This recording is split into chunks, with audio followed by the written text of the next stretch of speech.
in zain kan lalpa Isu Krista mingin sibai kabu sewa pon lama te khan khovot nuaya mi tam tak in thua kan hrerenga amaro chu kan thu hi voina hian aman mo pui thei vak don lo ti kha kan soi masadua kan soi ho tur kan ngai kan zir ho tur hi Chhandamna ania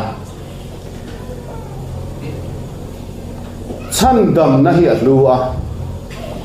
Chhandamna la chang lo ni ara tha ka chuwang chuan kan zinga pakhat po hi la chang lo kan om chuan kan in khom hi bang mi alawa in khom ngar po ni la aman aphu em ani hun tam tak sum tam tak sengin la tak tak tangin local khom to sa pathian thanem ngai na afapa Yesu Krista Chhandamna aron siam hau tak zia le alut zia kan ngai tuin tun tuma hi chuan a minute lama kan lo buai lo phot mai ta ila tikha kan ngen masadu seuni pathian le ka buthiang lim kan chiaranga chanchin tha johana ziak bung som pali chang ru kha chiar masa ila johana bung som pali chang ru Isu ana nena keima hi kong le thu tak le nun nakani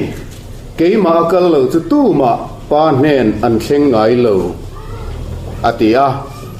tin johana ziak vek bung thum ma khan chang som paruk kan thurei deu toim kan zain dingela johana bung thum chang som paruk hi I chiar rual teng u bukeng lo pal ko khan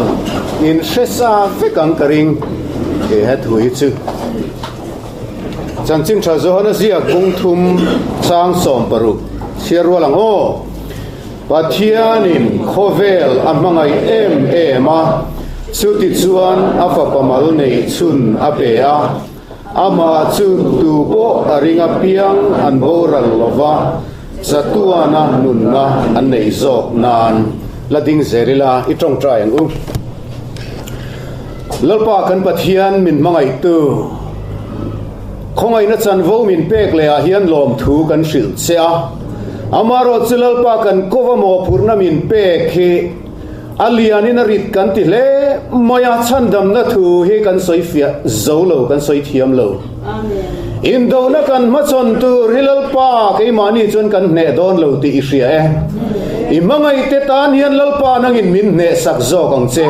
kan lalpa Isu Krista mingin chu kan di la che amen ti chuan engtia in pei tur nge kan thu pui kha kan hriat angin tun sermon bi ka hian Chhandamna ti kha kan focus tur ani rualin kan retreat pumpui thu pui kha sereng taila I pathian tok turin in pei ro ti ani kha khamini wangkhan engtia in pei tur nge ti kha toiten han en thale den taila hau ti tak maya kha pahana chuan thil thati le ma ni nun uluk hei hi poimo khop maya zol nei poina soya in nun ka fiam khurpui le teutin min soma kan nun kan uluk lo awanga kan in pei lo na le kan in hai nok na hi tam em ani tin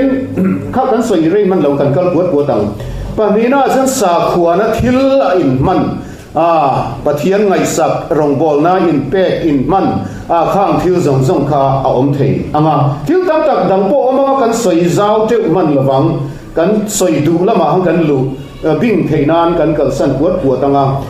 pathum na hi poimo ta ni pathian tok tura in pe tur hian ethical point of view atanga hemi nun te na ringot hi chuan ani pe lo di kha kheta ila nun uluk thil thati hanti te po chu atak taka chuan fel tak kan truk lo tak pathian samia lo hi tam tak an oma vanram kong khara hetian mi hring ngai tua thiam dan zong in a hring sana vanram ge ta hatia hanin lan turanga te khan hanin ngai tua ta ila mi huna chuan engtin nge kanin soi luang kanin soi felang DMT suai tu kania DMT ka in manga SDME zai pol member kania ka in khom tai malutu khaini po ka huang ngai lo ti vel kha van ram kanin soi lu na tur cha bi atling kher lawang amen chu wang chuan apoi mo chu chandam na hi kanin pe na turata na apoi mo berle abul pui ber ania hi voina yan kan ngai tua sian angai ta ni camping poni lova zuruile ngol ve ho khal khom hetia ti po kan ni lova mi pang ngai lo kal khom kan ne chandam na thu hanin shil te chu a in lo ti palange i upat to emo i senior to emo in mantrat em na lam khan kongro su san lo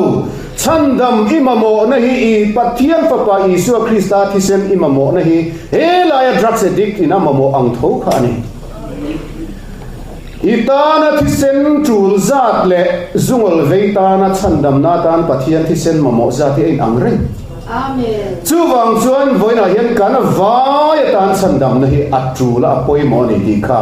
shethar le taila mana kai lan to ti po kha nakina kan soi zel na la fianga atha e mana kan lo lan na po avelit lo ka ti lo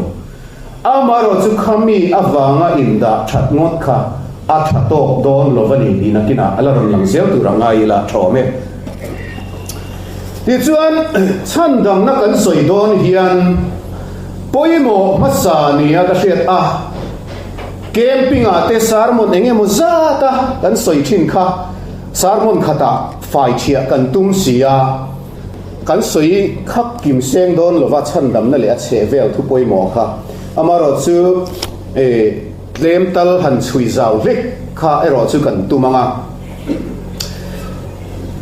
chandam na kan soi don re rengin apoi mo ma sa chu enge chandam ka mo na chan enge chandam ka ngai na ti khani ka sual vieu em ni sual vieu khan love chen kha chu nun tui ha lungai mang ang zana po mu hil nei thei to lo counselor ko ruai mai pastor pan ruai mai chandam mo ngoi ngoi a om thei chung mi da tan chen an mamo na chan soi fia em po ngai vak lo the maro chu ke ni ho kan om dan phung pa ngai an ni tin nun kal thuang pa ngai ro nin khom te hian chandam kan mamo na chana kha kanin ngai tu vak lo the chu wang chen chu lai chu soi le masatai la chandam kan tul na chan bulpui ber chu kan sual em wang emo shem huna kan tlak don chip wang emo ha chandam hi mamo kalishan lo chandam kan mamo na chan ber chu kan fele mo kan sual emo dang chuang mi lovin mithi kan ni wang ani mithi kan ni dan hi hrethiam tu chuan minung kan lo ni dan te po zir angai phot ome kan nun da na chang hian kan in te du viau nun dan he poimo lo ani hak lo a poimo reng amaro chu eng ang po in nungila alem chuang mia lo na la ya oma chu chu mithi kan ni na la ya tak ma hian ani a ti fia tu tan te khin thu drop ang reng de ka soyanga min lo hrethiam ula kan drop boka ke ma ni pathian thu bible point thil lung mai kan ni zia hi asoi rot ane kan pathian laga kan drop kan ten on zia soina chen chu mi thil lung tak me chu te khin thu asoi tai la chu ka soi poni bi lo bible point a soi tho chu ma zana ka fa tenen YouTube kan ena mango worm hi muto em alim tal tenamo tumbu worm te pon tia tumba worm te pon tia thil lung tui te tak te a tui ti mai la no te khami ta mu tham mang lo khale a hian an wak nuai thina ni East Africa le khoi lai omokon tropical ram then khaten tam em a chu mi ring te ran te khan an lo kai ta thina khatia an lo kai khan an vuna an hreu lu ta a chunga khan an zuk thang ta ni mi ring taksa ka chawan ringa mi hring tak sa flute engenge mo kha ti chuan tumor ang deuh kha an zuk siama ta khan an ron thang liana aron len tak tak nuwa phei chun a hmuam ma deuh arngeng lian pui ang deuh te khan an ron siama atam phei chuan te a ko chuk mai ni khami kuaringot po kha then kha chuan in phobia an nei nia ko chuk hlau mo ko chuk phobia ani chu ui te nan lo kai ta mi hring te poin an kai ran dang te poin an kai ui then kha tan veterinarian khatiang hoina an khoi lai han mu chu se om veng reng deu ni mi batan bo an tim wai wai thei a kha ina khat vek mai mul ka ra khan a lian to chu khuai no tiat tiat don khan non ni a khami ko chuk mai khan han met sor taron lur fur mai ni chu te nom takania a lem hian ka sot do na mo de ka ti ma se at ni em lovin ka shela in khom na khatiang han so kha adiklo de vin ka shia ka so du talaba an la khol di kan in force pin an pot doka an da khol zela serving bowl moi mok te khan an da khola chu fry lai nei du ani lo le hang chumila indu lo mel riau in nui dan ani fai takin silila khatiang thil ten om thil lung ka isil fai eng ang po in athiang lim chuang lo abal awanga ten omani lo amma kha ten om tat mai sil fai the ni lo mi hring kan nung chang le kan in cheina le kan om dan kan sezia awanga pathian ma a fai thei kan ni lo sil fai thei kan ni lo kan om dan a zira chu tianga thei kha ni lo a chan chu kan ni keima ni taka hi pathian laka mi thi kan ni la ta wangin om zia om lo ani chu katia wang khan pian thar lo rau chuan eng ti om po poi chuang lo ni chu tia thil sual ti vak tu ti na chu ni chuang me lo sual shim ni chu piang thar lo dan po poi tho amaro chu fela wanga pathian ma thiam chan na khop ke ma ni an om thei lo shim ti kan sai tum na zo ania ti chuan mi thi kan lo ni ngot mai da na chu kan soi lon chan minung kan lo ni da na tangin soyanga ya pathian in thila siam khan lo om ro se ti vekina siama an lo om mai ni ram nung cha te thingle mau le lung tui fin ria chunga mi le khomwala bok wak kal si bo ro ka thok si khang zong kha pathian in lo om ro sen tian lo om mai ni nang le ke min siam don ero chuan khang kha pathian in adu to la hei pathian thil siam ka kan en chuan ani khat na atia pathian in a thil siam chu aina tha ati hle ani khat na chu te ma se tha ti hle chung si khan pathian kha la lung oi tok lo ti na atuk le a thil dang a siam le da na khan a thil siam kha la du tok lo ti na ni chu mo thil dang a siam le a ena tha ti le ma se ala du tok lo dang a siam le a ani ruk na nang le ke min han siam chi ero chuan pathian chuan a thil siam te chu a ena tha ati le ati china kha tha ati ema ati ta pathian alung oi ta ti kan fiat na chu thil dang siam bel ngai to lo adu to kha khan pathian lung oi na ati fiat ani chu thil siam chu adang lam em na chu hei hi ani a thil siam dang zong chu lo om ro se ti mai lo om vek kha an ni lain nang le ke min siam ro chuan le vai vutin as mi hring asiama anara chuan nun na tho a tholu ta chuan nun na tak mai chu thil siam dang zong aya kan dang lam na pathian nun na zom puya kan nun na aro pui lu tuk tlat mai ni chu minung kan lo ni dan chu bong an nun dan te sakor nun dan te sangan nun dan te ni lovin pathian nun na zom puya nung kan ni na tak mai kha pathian la ka minung kan ni na ro pui tak mai nun na tho nun kan lo ni chu ania wangin kha minung kha pathian zom pui nun na nei ani amaro chu mel mapa alo kala khem na ve khem na in aron be ami singin pathian dan bo chen shring chungin mel mapa alo zomta pathian ne na ni zomna ati chat pathian ina zuksat chat ani san lo mi singin pathian a kalsana mel mapa azom chuda chuan mel mapa nun na zom puya nung rule tha te utia baptist tu zona na soyang khan mel mapa nun na zom puya nung kan lo ni ta pathian la ka chuan mi thi lo kan lo ni ta ni chu i ei chuan ei ni la lai ni thinge tu ra ni atia kha an lo ei khan an la in tha pung deu sen pathi chuang si lo ve kan ti mai thei ni lo pathian la ka minung kan ni na kha kan lo ta awangin pathian la ka mi thi kan lo ni ta ile khathiam na te in man active na te khan kongro asusan lo ani chu thil lung tumbu om silfa yang chau kha ini chu te nom nga ni na te nom chu ani awangin minung ni chena ka mi thi kan lo ni ta amaro chu thil lomom tak lom le ta chu mi thi chu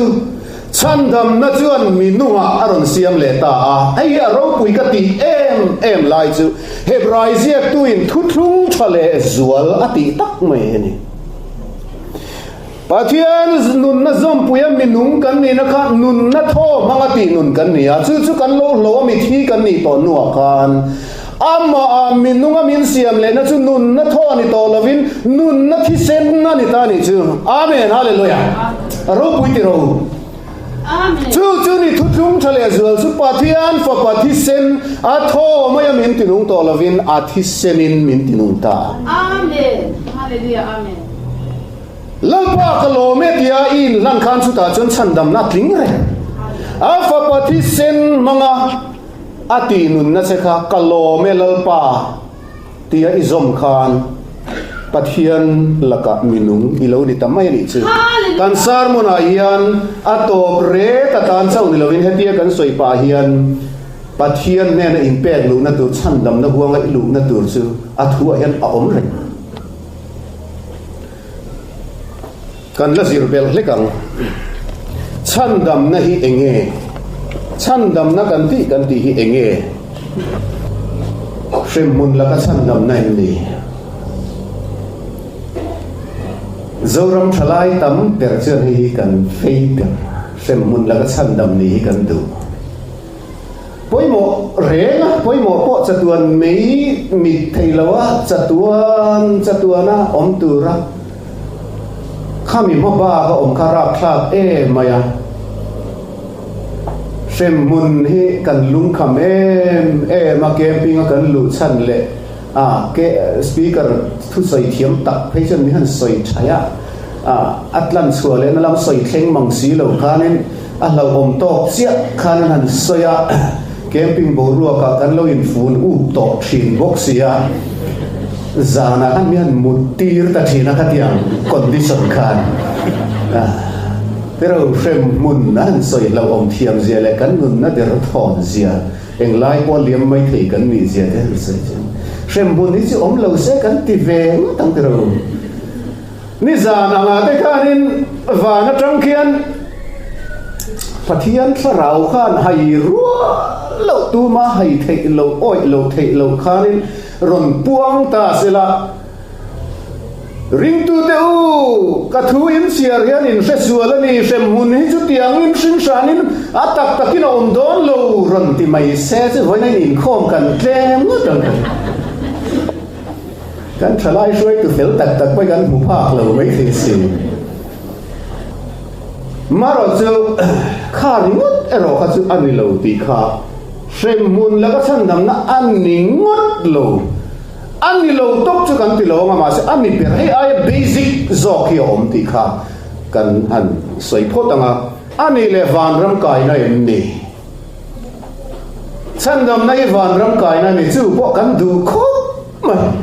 van ram kai lo tu min soi chen kai lo tak po la ni chuang lo kan kai lo tu min soi le kan cheu lar ngal me mo ni po engani di kan ti nga la min soi kai lo tak tak ang ti kan lau nge ni van ram kai hi kan du khop pian thar kan du chan tam per po ni nima sela pian thar tum tam tak an pian thar fu thei mia lo na chan pakhat chu isu aya van ram an du zau thin ram hi chu lo le a chuan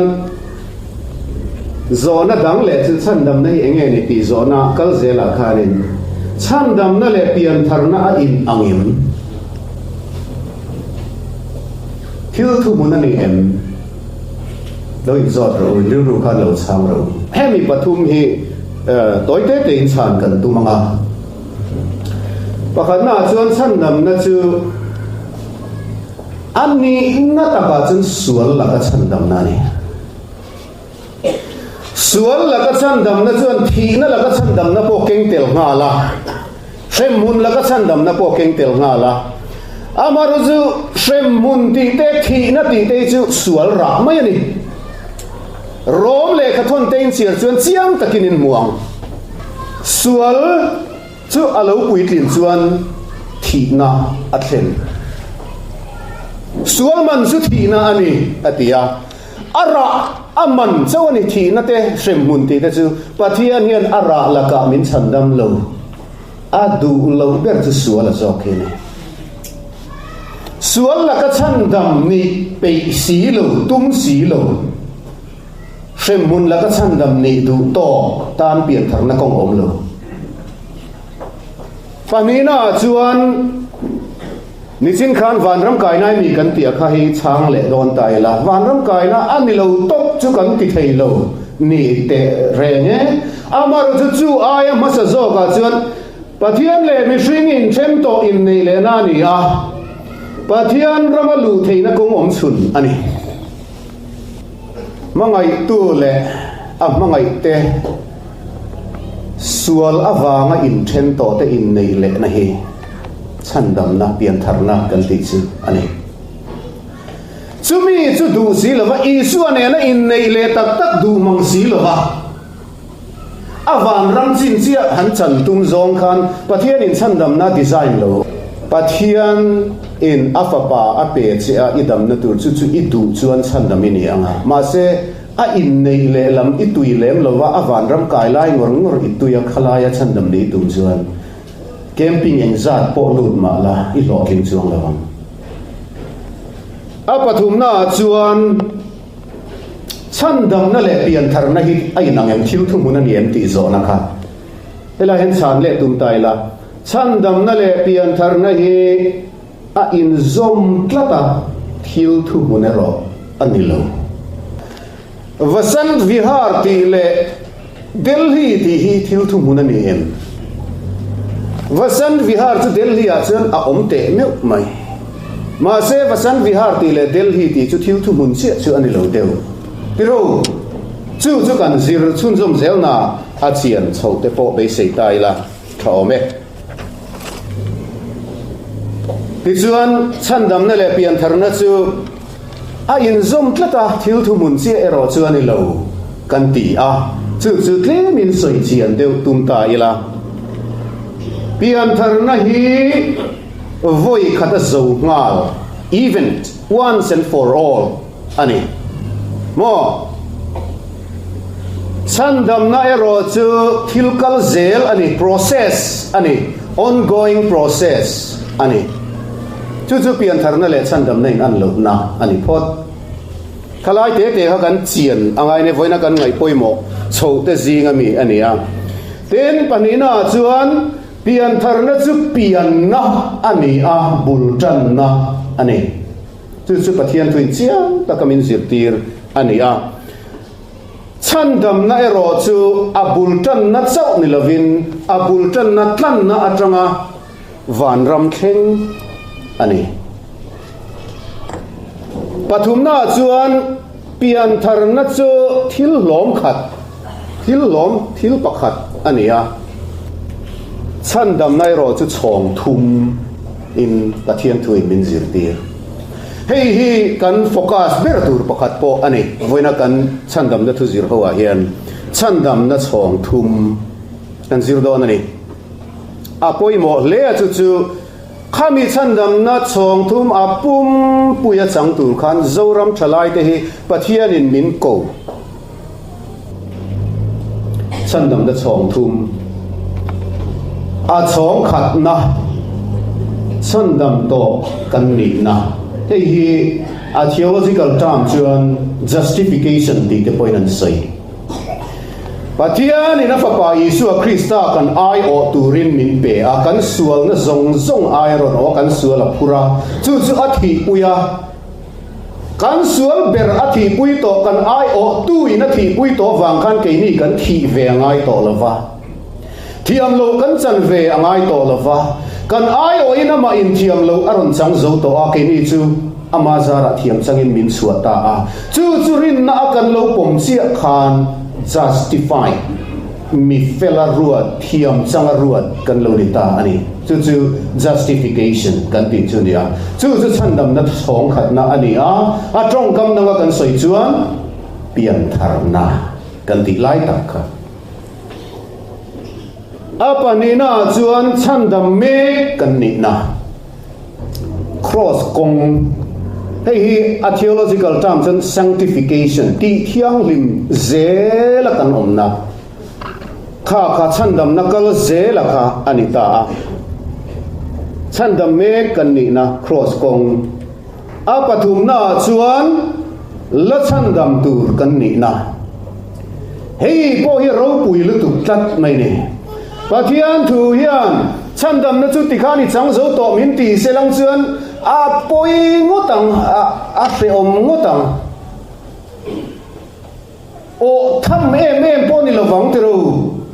ring lo ni tan po han o thum te chiam kha ani ri lo ani tu na kan chan ringot chin hi chu tikhan Chhandam nei chang zo vek to min ti selang chuan a ho khopang Nima sela Chhandamna hi in lan chia Yesu Krista cross bula ivakun at chang khan ilo chang ta ila chang kim chuang lawan ni tin ila chang so zela chuta po voin thleng point ila chang kim lova nakina a ai ro pui la chan bel tu rala om chu Chhandamna ro pui na ani a chhawng thum na kan soi fia zo lova a lem te ne te po la en kan tu manga alim hi in mu thema tial khop mai he azia ki tial them heng hi hei hingun ta kai en chuan he lai hei hemi chin zong he la mi khovel anga lo ngai ta ila khovel tu na kan present reality hi khovel han ti khan sual ngor mun po ni chuang lo vin tu na kan dam chung khovel dun kan mana hi ni ta sela ti chuan heta tra e lai kong chau zong hi van ram kong danga kan soi chuan lukate markate hovina pathian ram anti kingdom of God fel na ram mathai chuan van ram mati kan soi peng lo ka van ram ti hi bible mathaya ziaka kan mua chumi Yesu thu soya van ram ati zela Yesu khan van ram ati zela amaru su kha Yesu thoin athu soi ngai tho a soi kha lu ka ten an soi chuan pathian ram an ti tir zel thunga ai nang reng a chan chu mathaya kha ama kha judami ani ba ka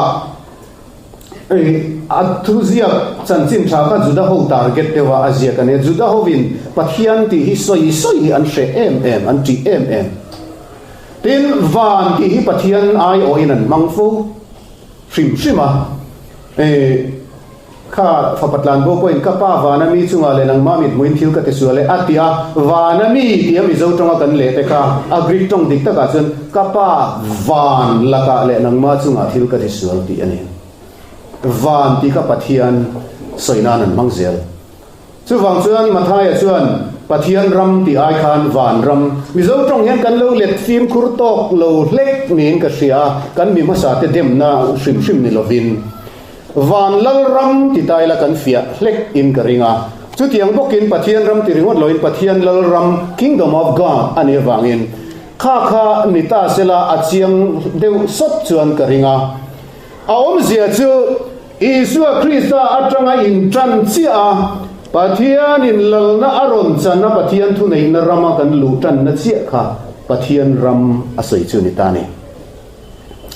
ti chuanin khovel nun hela yan mang mopa so attention lime ema an zuanga an awa attention depression ten lo neya attention so zu te an lo in sopa sum te nen ti khanin attention in Isua Krista cross bula thing chin kunin an lo in lan mola chu hela yan khovel khani ta ni ti chuan khalaya in lan na tak mai he Isua Krista cross a thiam kan chan na tak ki Chhandamna chhawng khat na kan ti akha ania jo hana bung thum chang kada chang som pasaria khan asoi fia chiang khop mai Nikodema alokala isuan Juda te zirtir tu Israel te hu tu meu ni ma la ipian thar lo chon pathian ramai lu don chuang lo alo tia Nikodema na thiam lo em engtin nge mi apian to nuin apian non le thiang piang non le tur jon nu pum chunga lu le te khangai don si engtin nge ni thiang atia isuan chu tiang ani lo enui asin che khan biological bird chuan lo piang to a ma se khata i piang ka chu mi thi mai ni inun na ka bong nun na ang tluk vel pak lo lem ani lo pathian la ka mi nung ini theina tur chuan chung lama ta hrin ini angai Amen. chu pian thar ti kan le lin po hi agrik tong dik taka chuan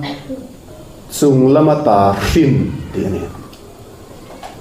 chumia hrin ni pot lo chun pathian ramai lut thelovang atia Nikodema khata khan apiang thakami zan khan apiang tharta ninge ina langa anua Isua ai lo omkara Isua ruang la thatua khan aron tang tangat ani chu helai Chhandamna chhawng khat na kan ti kha helai cross taka kan vain pek na hi kan pian thar lai tak khanita he ta hen pahni na kan da te ya kong zong hi pahni na khani chho tuan ta sak ani maro chu allima thil zia ni wang hianin tharau lam thil kha allima zia don khana buai thla riawa then khatin in khom ban hen ringa shana step alone so urur dura kan lo ngai palange ani san chuang lova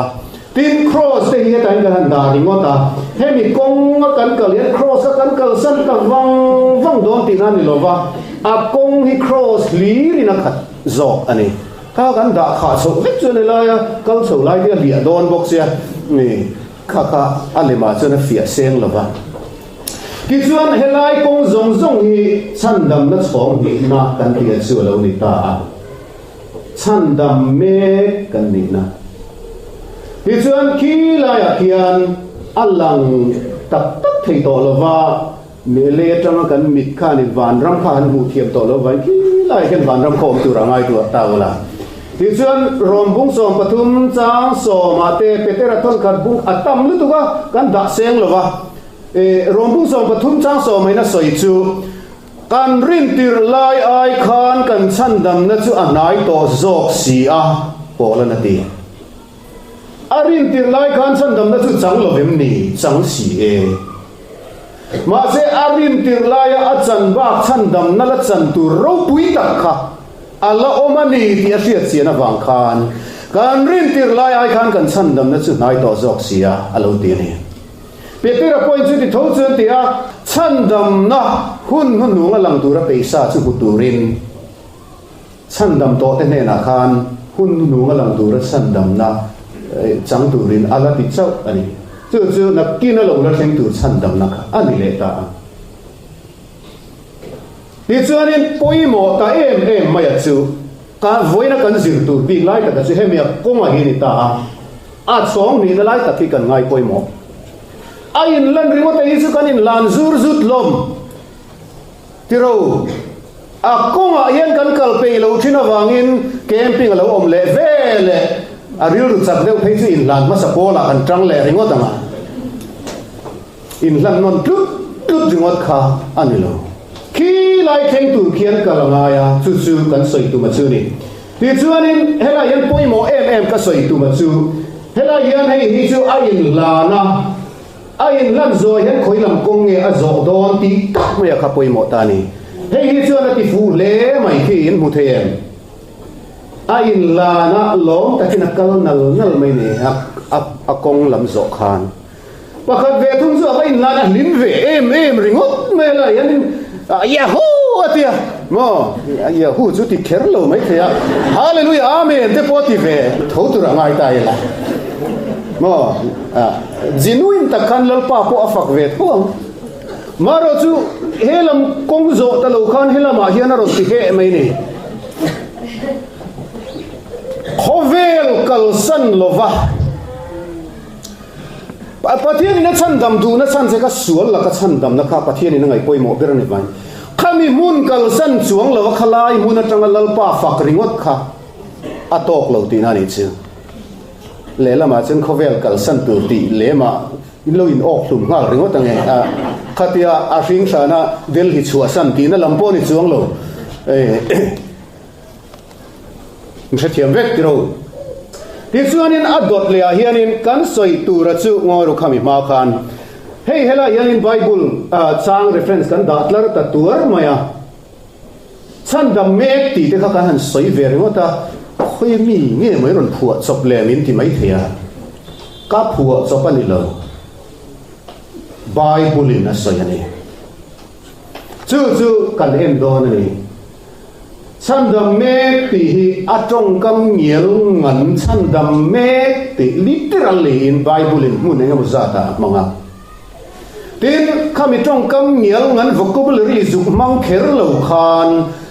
a om zethu mun chia sin tong kam dangin atam talu tu ka chu soi sen rual ani lo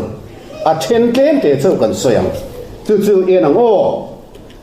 pakhat na chuan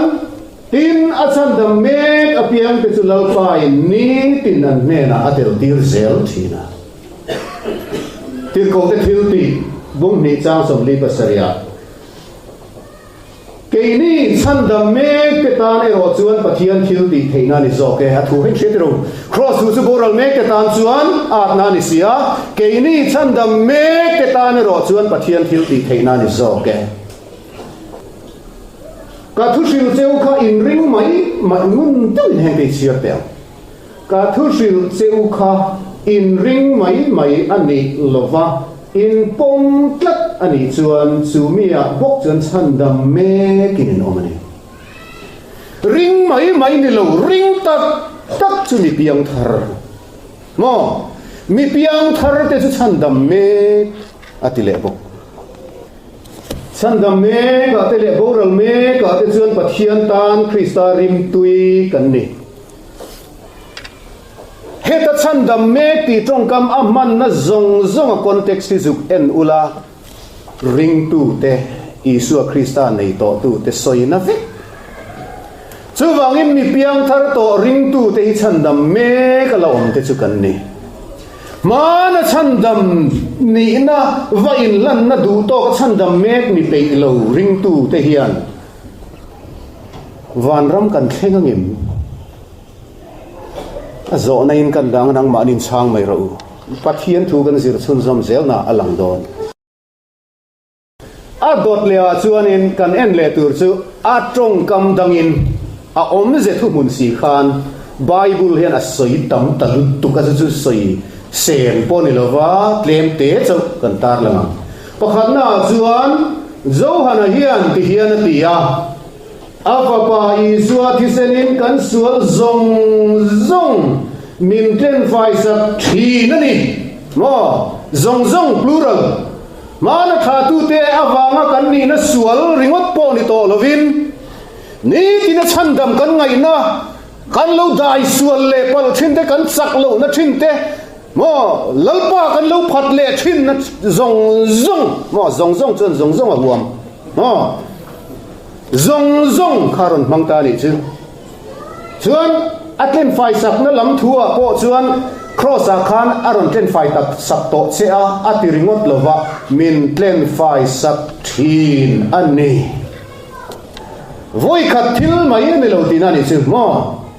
thiên kan ti chuan voi khat ai tam soi na ni chu Chhandamna pathian fa pathisen in min tlen fai na hi voi khata ron tling tlangal ma sela chu pathian in a du tok chuang lova ni tin hian hi katan hian a hlule zual hian ka hrethiam pastor ka in ti ve boka ko santen lo ne in rong bol tu rin min roi ve boka nun hi kan en thin hian pathian fa vuat lak lo thin lung hi ka van putam tak em ti ka ngai tu thina ni ma sela mana kum sang mi kalta akal varitla mi khadu to mai lovin voina point he mi suala tin lunga hian fa pathisen hi lo la luang lut le thina Amen. Chandam nei ka chang mai ni chu kalom na ani a chu helaya pathian thu in min sil po hi ani min ten fai sak thin ani atitlat mai ni chu lo le chuan kan en le tu ra chu isuan ne na keima hi kong le thutak le nun nakani keima akal lo chu tu ma pa ne na an theng lo wang Amen. Isua chuan Chandam tu kani itan crossa kathi chumi irin chuan a to thiam chan na chu tling rai ama ro chumi piala ma chuan kong kani keima kal lo chu tu ma pa ne nan theng lo wang atile bok Isua hen lo sei lo se ke voina ka sei chua thar ni ta se in oi lo ngotang tro ma se Isua sei ni tlat nial ngot sia ni lo kong reng hi chu va in lan ringot na chi ni lo hei mun hi chu atlo zok te po hi atok thei tho puria gan sermen ina po ka kalto ka vakala ti khan ka thenga ani atok mai ani mai kong ero chu khatia vatlo zok emo va in lan zok na chin lo akala kal na chin kong hi chu mo kong re chu kal na siam ani keima akal lo chu tu ma pa ne nan theng lo wang atia enge ama akal om zia chu keima akal Isua chu ning tingai kalang al kadra angin Isua kha kalkonga khan I pha nga chu ta chu ni kal don ti na me ani hran chuang lo Isua azir tir na le a enge ni a rin na konga te anunda na zir tir na konga te ama chibai bu kal lal le pathiana nei na konga te khata khan Isua zeli chena Isua rual zela inun ikal pui khan Isua ikala konga zen ikal te na ni kei chu Isua rual lo chun van ram an kal hi ka zuam lo min lo chua chala nga tu mai ni an lo tianga kapoi mo lo veng reng sia nima sela ka mel fiat ka thian ka unau kalalpa Isuan min kalpui chuan aman min soilu tang ke chu kai soilu zo lo ham Amen. chu poi mo ta ni ke ma akal lo chu tu ma pa ne nan thleng ngai lo Isua rual zela kha kong kha zo dur nge ba lau le kurin han kal maila Isua khan kapa ente hei ama hi lom kap mangaya ka zuk Chandam kha ati chuna tok der chu ani adam po om te tiam sin lampanin katlan ngat ani borok mai nek lovin mani kai nek zoka chu wangin ka taksa ka ti sela ka thu nuai yan ka da to chu ti lo chen mi dang ne na ka puan nuwa ke ma zo ki pai thakin ka om dang e tin polan alo soya atam lu tu ka kan soi seng lova khami kong chan china kha ani chu kan lapiang thar pe zel do ne pe om lo tran riu to mai a atira Krista tur na cross te thu soi thiam han sai an te tak zen an romantic an zen ni tuit la zoi kan lo ma tha bangai na han tia kan dip deuh nuk to maya som na siam chen harin lan ngala keima hi kong le thu tak le nun na chu kan ni keima kal lo chu tu ma pa ne nan thleng don lo Isua na ti inun khatu na tamen isua rual zelin kalturini pedon an ti chen khupur omle to to sia ani em ma se chumi tel lova atsan ve a pian thar in lan kha arem lo ani chu dot le chen unau teu Krista Isua kan lalpa a ka chuan na chu chu chalin ni tin ka thi thi cross a kan Isua Krista thi na trom puin kan va thi ve a eng tik ku memoni kham doi nei kum khan ka va in lan ve a ka va thi ve to lom ti ringot khan ni lo nimina I thi to na khan I thi le si lo chuan thi hi ka experience a testimony patchen tu kan soi ve mai han ti la ni te testimony ro pui tak kan ngai tha thina vai ka chu hay kan nula kan fanu upaber hi class kum som pali som pa nga vela mon le chiang che ta lo po som pakhat kha zom ve a Paul sang về u to mà khala ang reng la về thiep khop maya ni khat chu a school bang kha aron phur ho em maya a school bega po aklo khan long khan le kha karon kenga in aron lu pui pa han te helmi le khan poisa tam diu don the aron tia scholarship form khan lo sem kha lo nia aron phur ho tuka ma se ka melan mu khanin ang ngồi de vakan lo en kan en vang mampui ngoro hey hemi scholarship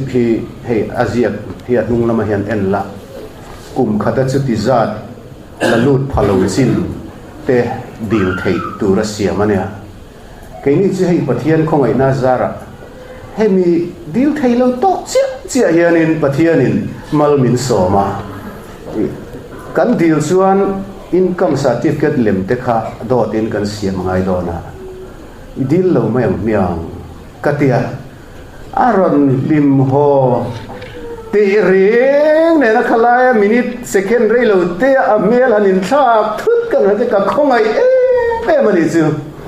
thami mai khan ni lova ti khan kan tia dot sai te ngai chu kan deal lo ngan mai lom chu an ti ve na thian ten scholarship an lak ni tur kalangai tu leta ot ve don ti ka reng maya ma se kalal pazar akachu kan chapo po lo ni sela pathian ro puinan khovela yan Isu Krista awanga ka thi ngom lo zel si chuan enge ni piang thar ka in ti ve na chan tur ni ang ti kha zona kha oma hi voi khat thi ani lo ania kan soi du na chu ni tin ka thi thin ti lai ta hian college kan kal lain PU kan latia class 11 kha chu scholarship kha dil ve ka tuma ka uin chu tiang chuan min lo hril to a ka dil lo kha MA kan zo thengin scholarship ka dil lo tuan ve thaka ti la ka zu chuan tlak ve chuan tham chu ni lo wa khata khanin kalo thi sel viawe mo ka ti kha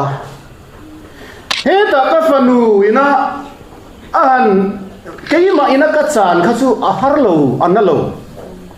ka fanu od ve tak mai kan ina an cha na khalai ka zu thi pu ya kha an na jok dei amaro chu khra han ka ti le si lo chen ma na ka thi na kha ka thai select fang kha ni do na nini na ilo nar to akha voina ilak le si chuan ini omzia inung le to tinani chui thi to lo tinani chu tro mi thi tho le ma chu wang chuan lo mana khan lo thi to mai la ka setana hian ani chu mana ka thlem to a du lo a to lo wang ati lo aron lor sek ka aya it om hian aron lor chumi huna chuan ka ithinon zel ngam don em ti khani a chu tak chu hei tir ko pola yana soi chu ni tin ka thi thi na ti helai tanga soi hianin dikhana ni maya atak tak muna chun rin ain anna thei mai thini ma se chu nen suan isua kan vuan ngam do ne tu po across pu mi zui lo chu kamini tlak ani lo chu Chhandamna kal zel khalani chu cross kong zo pe lo tan Chhandamna om lo ka soya ni lo Isua soya ni chu Amen. ama birin kami ni tlaka ni lo ti to te chuanin tuin nge mo soi puyang sele Isua na disqualified to che chuan tu man soi lu pui lo wang che chu wangin across pu mi zui lo chu kami ni tlak ani lo Isua na titlat heta hian in lanama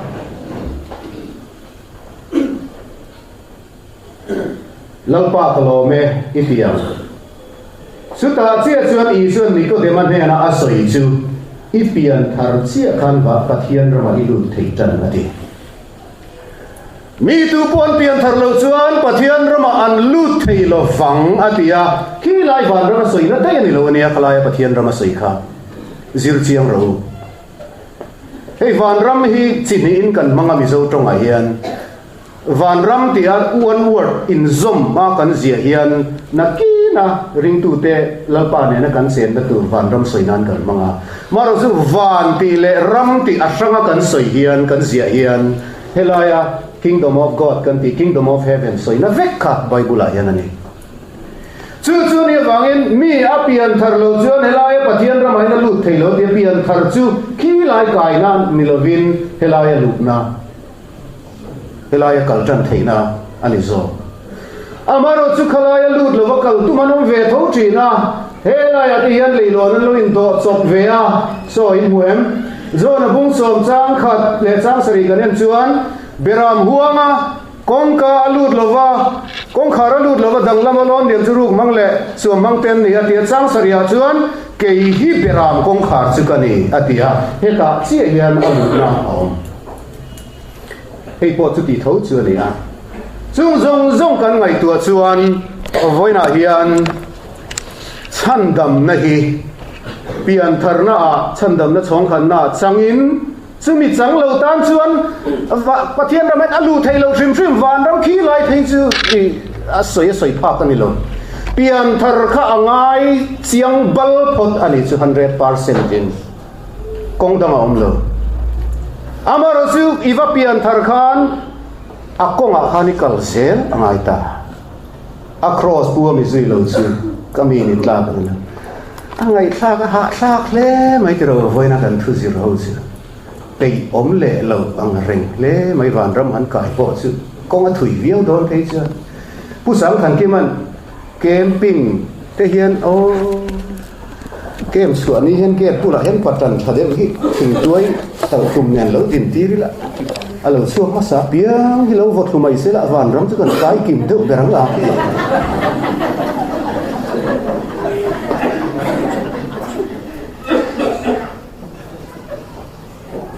kal zel kha angai tlat si mo ole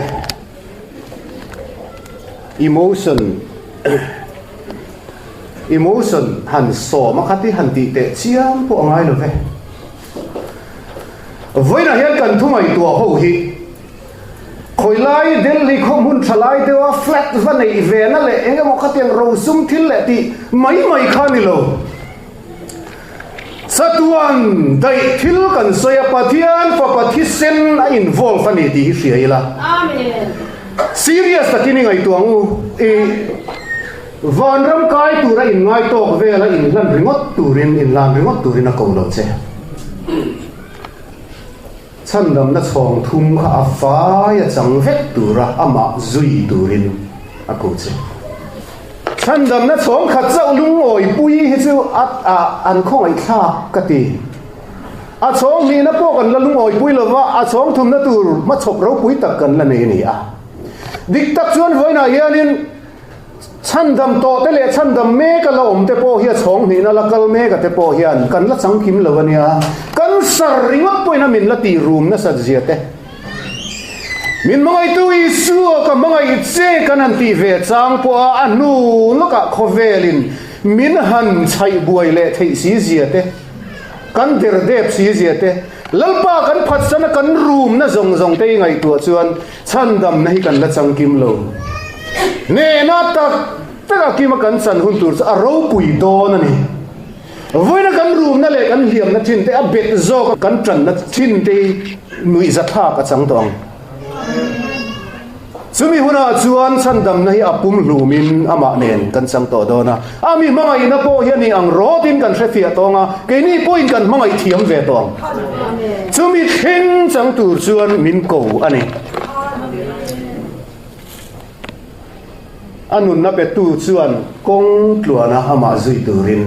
อสอมเจกงกลัวนินอีสัวก็จุยเจลังวันรำมินช่วยเช่นตอนก็เสียอีสัวอีจุยกลากันนี่วันรำมินช่วยเช่นที่ตู้อมชุนอันนี้จุดบางหินก็อุณเอาเตอตัวน่ะเฮียนสมนะก็เสียมโดนะอินิตุยตีคลากแค่รำอันนี้มาเตี้ยเราอุณาสราวมักตะกันอีขัดเตี้ยตีแค่รำหายเนี่ยเราหุ่นตะขันดูชันนะฟิล์มตะขันป่าตะขันไงตัวไม่หรอกอีสวยกระทั่งเซลโดนเอ็มชันตะกับงามโดนเอ็มกับปุ่มโดนเอ็มกับง่ายโดนเอ็มกับซุยไปตักโดนเอ็มตีแต่พวกไงตัวละทิวตั้มตักกันไงตัวเชียงอีสัวกันซุยดอนเฮียนไงตัวระตั้มขบไหม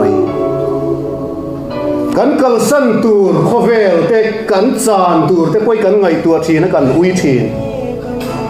ครอสกัลกงที่กันหุบพุรทีนี่มาเสละมังไงโซฮันจวนอาทุเปกเตจูขีดสีหรอวะเฮ้ยนี่อามากันมังไงนะจูอาทุเปกเตกันซอมฮีอาทุเปกเตจูขีดสีหรอวะอาตีโคเวลกันจานโดนกันเสียเตอีสัวริงตูเอ็นต้นตากันนุ่งเซลตูเราอมโดนกันยินเสียตกันหุบขุดนะจงเตเห็นมินดาลโฟทีวันน่ะเฮียนอีสัวเนี่ยนักเราตูเราอมโลเราตูเราอมโลอีจ่าซุมนักข้านักพัวเซนี่ชวนจู่จะตัวนเชมบุญเท่งตลาปุยตลาก็อิงายนี่ชวนอีถูเลยอีจะปูนักข้านักพัวเบ็ดเซนี่ชวนปะเทียนปะปอนังมาฟังอัตโลมได้เลยอมัวพูนะหางไอตัวเวไม่หรอกคงตัวน่ะอีสัวซุยตูฉันดำนะช่องขันนะจังโตแต่พอช่องนี้นะจังทะเลทินตูเตนี่ตินกับที่ทินตีอังที่นนเลตูระอีสัวคริสต์รอนบวนนนเลตูระจอมนะช่างที่จงเตอินโลชัวกังกันดีเอ็มช่วยตูเตอินคอมฟังช่วยตูเตนอันโลจงใจสังเจ้าตูมาก็สิโลกเราอามาโรจูการช่วยตูเต้นจงใจสังเซวงาการรู้ทันเห็นเดี๋ยวนี้เลยให้ตาจังเตโพเห็นกันติปะเซลบกงาอุณเอาเตวปะเทียนคงไงนะปะเทียนทันเห็นไงนะจอมปุยกระสองเซวอีสัวฮีโลละนี่ละวันนี้ชวนการการขัดโพฮีตานอหิมโลเวน่ายันครอสอาเทียมจังตูระอาเทียมสันตีร์นัดเซมุนาขานะมาฟะซอมเวตูรินอันเนนักอินเตอร์อิลละรอนปมเวโรอิลาทั้งตัวอิลาอินลานตัวนี้พอยน์ชันดำนัดสองนี้ก็มาเห็นกัลเซล่านี่ที่นัดชันดำนั่นเซลตูระฉันดำในจังดำเดียวอันตัวปะปุ่มลูมาจังกิมเวกตูรินรอนินเปลียงเซดูน่ายันเชื่อปะเทียนทันเห็นไงนะตรงปุยนกระสอบมาเชื่อเราช่วยเรา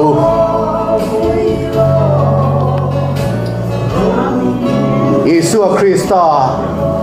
วันนนเลตูร์เตอาทิเซนซาร์โซนนเลตูร์เตอะทุกลูกนัสยามดูอภิยังเตะเราช่วยเรามาในที่อินโตนาคานไว้ในยันที่นนเลงไงนี่พอยน์ฮิร์กเอาเที่ยงลิมินนี้ตินกับที่นัดที่อังคารไว้ในยันอิลลปาตันอิลลปาที่นัดโจมปุยตูรินเราที่นนเลไม่รอ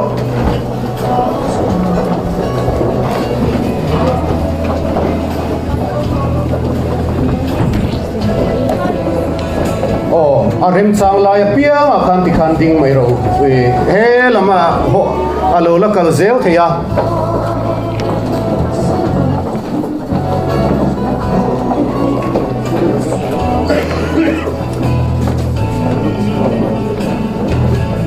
isuan adu per chu ithin lung kha ani kafa ithin lung min pero tin adil sia voina hian pathian khonga inna